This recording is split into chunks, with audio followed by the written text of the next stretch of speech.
आने से रोकने की कोशिश की, मगर काफी देर बाद भी जब वो बाहर नहीं आए तो लुइस ने कहा कि वो एनी से उनकी शिकायत करेगा। आखिरकार क्रिस्टी ने मजबूरन दरवाजा खोला। लुइस ने अंदर आकर कहा कि वो लीकेज ठीक करने आया है, और तभी अचानक उसकी नजर क्रूसो पर पड़ी तो वो बुरी तरह डर गया। उसने घबराकर पूछा कि ये क्या है, तो एंगस ने उसे क्रूसो की पूरी कहानी सुनाई। लुइस ने हैरानी से उसे देखते हुए छूने की कोशिश की तो अचानक क्रूसो उसे काटने को आया। खैर फिर लुइस ने कहा कि क्रूसो बिल्कुल एक समुद्री घोड़े की तरह दिखता है। समुद्री घोड़ा दुनिया में सबसे दुर्लभ जानवरों में से एक है। कहा जाता है कि धरती पर एक वक्त पर सिर्फ एक ही समुद्री घोड़ा होता है। एक समुद्री घोड़े के मर जाने के बाद एक नया अंडा टूटता है, जिसमें से नया घोड़ा फिर से जन्म लेगा।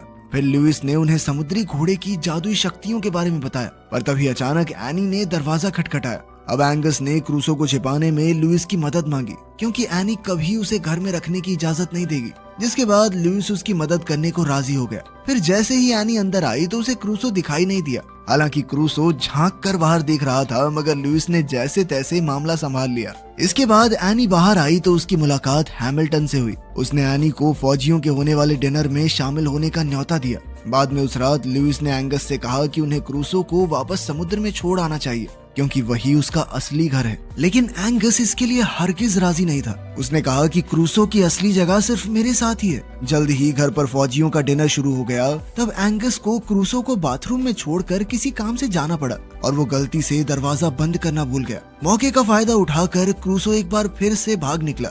उधर स्ट्रंग के कुत्ते चर्चिल को क्रूसो की सुगंध आ गई तो वो पागलों की तरह उसे ढूंढने लगा। जैसे ही उसे क्रूसो दिखाई दिया तो वो पूरे घर में उसका पीछा करने लगा। इसी दौरान वो डिनर टेबल पर चढ़ गए और सारा डिनर बर्बाद हो गया। हालांकि बाकी सबको सिर्फ चर्चिल ही दिखाई दिया। बेचारे चर्चिल की बढ़िया कुटाई होगी आज। इधर क्रूसो दौड़कर सीधा बाहर के फवारे में कूद गया, जहां उसे खाने को कई मछलियां भी मिल गई। उधर एंगस चारों तरफ क्रूसो को ढूंढ रहा था। तभी लुइस ने उसे घर वापस जाने को कहा, क्योंकि डाइनिंग टेबल पर जो हुआ उस वजह से एनी काफी परेशान थी। लुइस ने उसे भरोसा दिलाया कि वो क्रूसो को ढूंढकर सही सलामत घर वापस ले आएगा। तब एंगस वापस घर चला गया और काफी ढूंढने के बाद लुइस को फवारे के पास क्रूसो मिल गया, लेकिन अब वो पहले से काफी बड़ा हो चुका था। लुइस तुरंत एंगस को बुलाकर लाया और जब एंगस ने क्रूसो को देखा तो वो भी समझ गया कि अब क्रूसो को वापस समुद्र में छोड़कर आने का समय आ चुका है। फिर उन्होंने क्रूसो को ट्रक के पीछे डाला और समुद्र की ओर निकल पड़े। खैर जल्द ही वो समुद्र किनारे पहुंच गए और आखिरकार उन्होंने क्रूसो को पानी में छोड़ दिया।